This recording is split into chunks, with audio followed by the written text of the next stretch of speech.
В прошедшем году, как никогда в стране, обострилась проблема преступности в миграционной сфере. Кунак булсалар да тынаклык турында оныталар. Соңгы вакытта мигрантлар белән килеп чыгучы проблемалар ил дәрәҗәсендә кискенләшә ди еллык коллегия утырышында хисап тотучы Валерий Липский. Шуның белән бәйле рәвештә Россиядә һәм Татарстанда да чит ил кешеләре катнашындагы закон бузуларны ачыклаучы аерым бүлек булдырдылар. Татарстанда былтыр 68 мигрант суд каршына баскан. В частности, ожидает приговора двое граждан Республики Узбекистан. Хәзер Үзбәкстаннан килгән 2 кеше хөкем карары чыкканны көтәм. Алар узган елның октябрендә Салмачы бистәсе янында бер хатын кызны көчләгән. Аның әйберләрен урлаганнар, аннары үзен үтерәләр. Чит ил кешеләре белән дә эшли белергә кирәк ди Рөстәм Миңнеханов. Мигрантлардан башка илдәге зур проектларны тормышка ашырып булмаячагын да искәртә. Разные подходы вот мигрантами.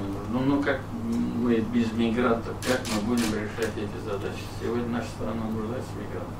Нам надо научиться работать с мигрантами, их социализации, но и, конечно, они не должны, значит, как блуждающий атом находиться на территории нашей страны. Мы должны, мы в своих предложениях, значит, я вот правительство представил. Тикшерүчеләр коллегиясендә әйтүләренчә, узган ел республикада җинаятьләр саны арткан, бигрәк тә куркыныч һәм аеруча куркыныч дип исәпләнгәннәре. Бу мәсьәләдә тәртип сакчылары актив эш алып бара. Татарстанда кылынган җинаятьләрне ачу 100%-ка якын диләр. Узган ел әлегә кадәр очына чыга алмаган 129 закон бузу очрагы буенча җинаятьчеләрнең эзенә төшкәннәр.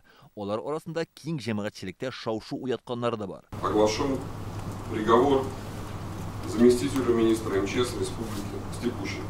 Татарстанның гадәттән тыш хәлләр министры урынбасары Степущенкога карата хөкем карары чыгарылды. Ул ведомствоның 40 миллионнан артык акчасын туздырган. Назначено наказание в виде 4,5 лет лишения свободы. Тагын бер баш бәләсе салым түләмәүчеләр ди Валерий Липский. Андыйларның бурычлары миллиардлар белән исәпләнә. Узган ел аларга карата җинаять эше 3,5 тапкыр күбрәк кузгатылган. Нәтиҗәдә 1,5 миллиард сум акча бюджетка кайтарыла. Рөстәм Миңнеханов бу мәсьәләдә тикшерүчеләр алдына җитди бурычлар куйды. Она доходила до 15, сейчас она немножко снизилась. Да, но люди понимали, легче и безопаснее заплатить налоги, чем погнав за 7 минутной выгоды оказаться вовлеченной в уголовной ответственности. Уешкан җинаятьчел төркемнәр белән дә көрәш дәвам итә. Элегрәк 100дән артык закон бозган 45 кеше тиздән үз җәзасын алачак ди Валерий Липский. Устанавливают преступников, порой совершивших преступления в прошлое десятилетие. В частности, Узак вакыт хукук сакчылары тарафыннан эзләүдә булган Теленков суд каршында басты. Ул 1995 елның мартында үзенең танышы Бурханов белән Нурлатта 2 кешене үтергән булган.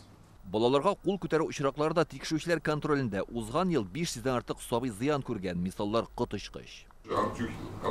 Артюхина фамилияле хатын ире белән талашкач 2 яшьлек кызын кыйнаган һәм сабыйны ноябрь аенда салкын балконга чыгарып бикләгән. Тагын бер шундый очрак Куклина фамилияле хатын да баласын елаган өчен кыйный. Аннан соң хастаханәдә ятканда палатада аның бут сөяген сындырган.